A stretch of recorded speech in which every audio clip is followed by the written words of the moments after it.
Minutos. Doña Joana, Catalina.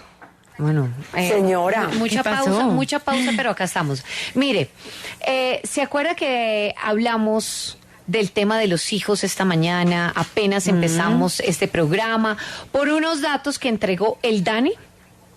Sí, claro. O sea, obviamente yo no me puedo olvidar de este día porque Juan Camilo hizo una revelación demasiado importante que todavía estoy así como que en shock. Entenderán que soy la más vieja del equipo.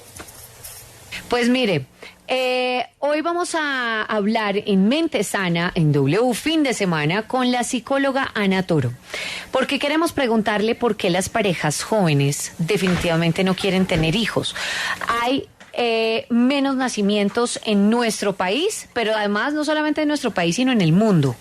Acá hablábamos de, en nuestro país, 297.757 nacimientos, una cifra que, se presenta un 9,3% menos que en el mismo lapso del año pasado.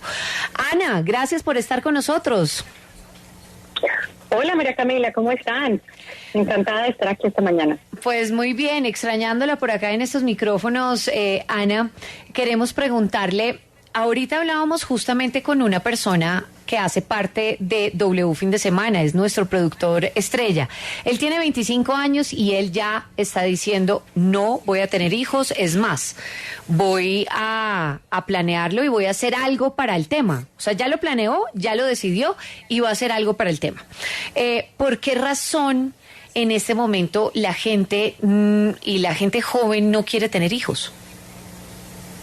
Bueno, María Camila, hay que entender que, digamos, las estructuras sociales se han dividido pues en varias generaciones, ¿cierto? Entonces podemos hablar de los millennials, podemos hablar de la generación Z, podemos hablar ahora incluso de los alfa, que son los que vienen del 2011 en adelante. Hoy por hoy hay múltiples motivos que nos llevan a la no decisión de ser padres en este momento. Uno de ellos puede tener que ver con la situación económica. Se ha vuelto muy común que sobre todo tenemos que pensar en esas necesidades individuales más que en esas necesidades colectivas, y obviamente implica el tener un hijo, implica esa responsabilidad económica sobre otros, ¿cierto? Hay otro aspecto que también tiene que ver, María Camila, con el tema de la diversidad en pareja. Digamos, hay un poquito de menos matices religiosos y hay un miedo a la paternidad porque eso obviamente caracteriza o viene de esas historias que nosotros hemos visto con las que, digamos, también se han enfrentado esas generaciones anteriores, ¿cierto? Historias también que tienen que ver con divorcios, con momentos de ruptura, que obviamente nos hacen movernos hacia otro momento y hacia otro lugar.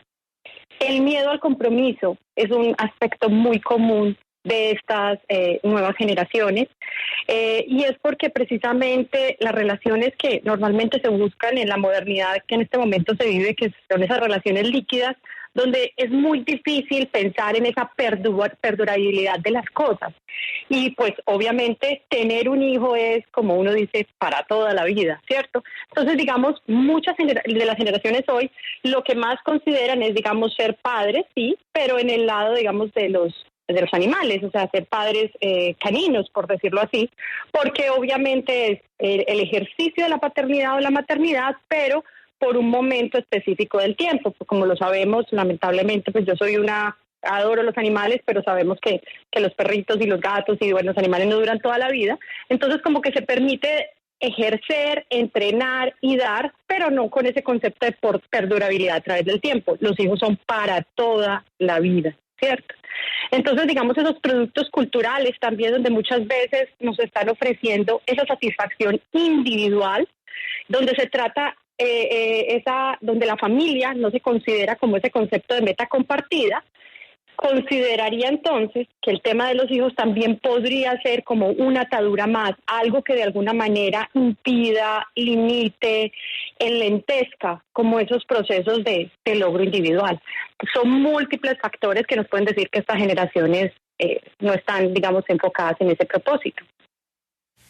Sí, pero aparte de todos esos, digamos, factores que usted menciona, ¿no tendría también algo que ver como con la conciencia que hay en este momento, digamos, del mundo? Porque eso podría ser también un factor. Muchas personas dicen, pues este mundo está bastante difícil, el tema ambiental, etcétera. Entonces también por eso no podría ser uno de los factores que lleve a estas nuevas generaciones que son un poco más conscientes de eso a no tener hijos.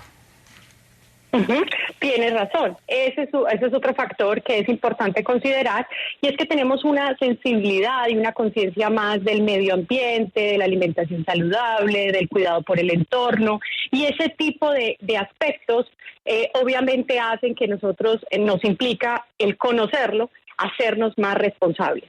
Y entonces en este sentido dice uno, el ser humano hay contaminación cada que hay mayor cantidad de población, en fin, entonces eso obviamente sí puede limitar un poco esa conciencia, porque obviamente decimos, bueno, hay muchos niños en el mundo. Hay otras parejas, por ejemplo, que ese sí es un factor muy común que se puede presentar en estas generaciones, es, bueno, o soy padre o madre canina o adopto un hijo. O hay otra tercer movimiento, y es ayudo a una fundación, a un niño, para que crezca adelante o que tenga lo que sea, y yo igual más adelante le contribuyo con su estudio, le contribuyo con algo. De una u otra manera, ese es el movimiento de la conciencia cultural y la conciencia actual, pero también permite generar un simbolismo frente a la paternidad.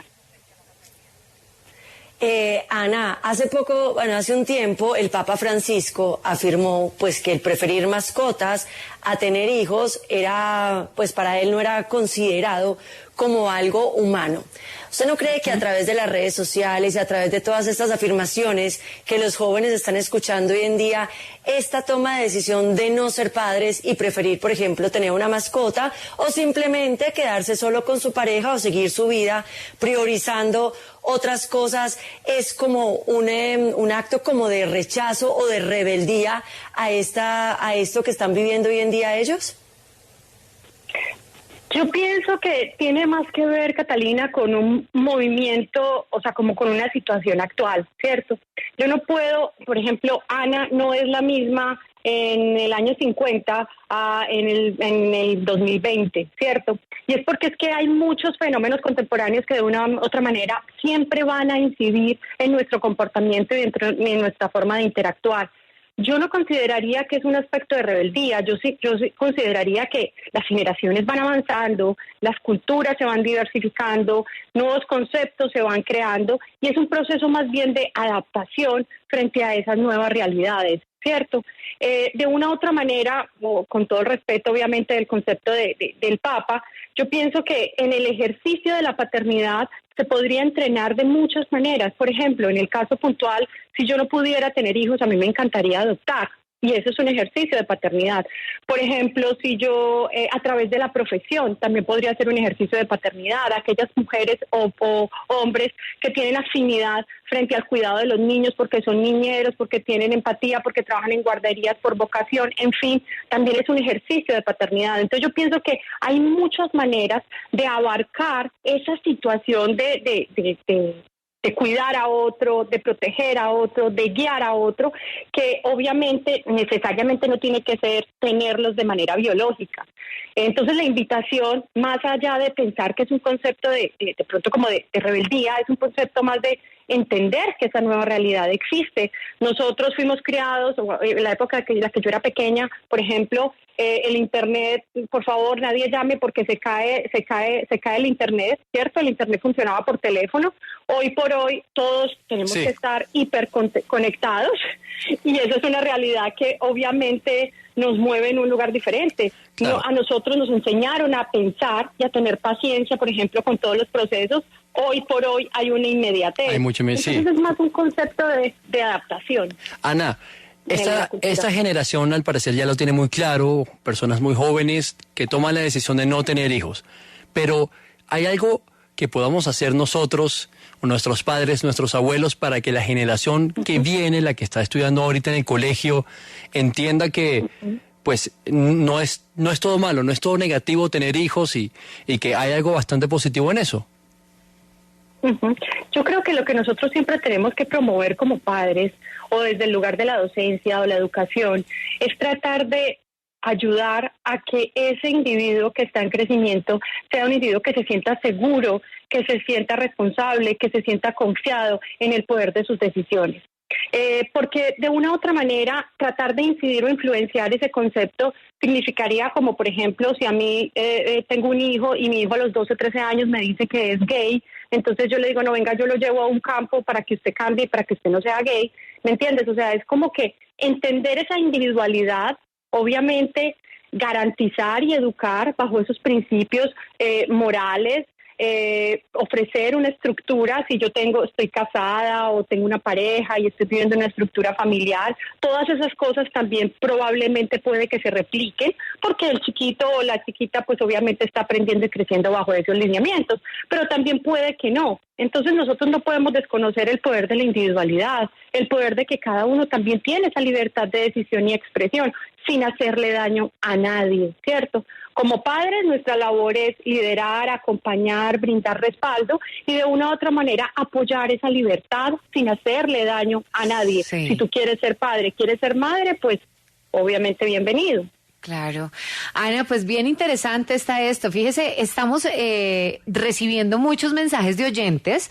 Entre esos tenemos a un oyente que nos escucha desde Canadá y nos dice que el sobrino se hizo la vasectomía a los 18 años, apenas cumplió 18 años, imagínese eso, pues lo tenía muy claro, ¿no? Yo creo que lo tenía muy claro, vamos a ver, y creo que pues son muchos casos nuevos de personas jóvenes que están decidiendo no tener hijos. Ahora, pues yo tenía una Sí. colega, María Sí. Camila, que por ejemplo ella terminó la carrera y no tenía y se operó y ella me decía, es que cuando yo me casé yo le dije a mi esposo, o sea, yo estoy operada, yo no quiero tener hijos, o sea, pues obviamente él tampoco y que o esas de bien nivel de estabilidad Sí. y la consecuencia de lo que pueda suceder, porque no sabes si después el patrón pueda cambiar, la decisión pueda cambiar. Exactamente, que la decisión pueda cambiar, sí, uno no sabe, sobre todo cuando toma las decisiones como tan temprano. Bueno, pues Ana, muchísimas gracias, bien interesante este tema, mil y mil gracias por haber estado con nosotros en W Fin de Semana. Encantada de estar con ustedes, un abrazo para todos.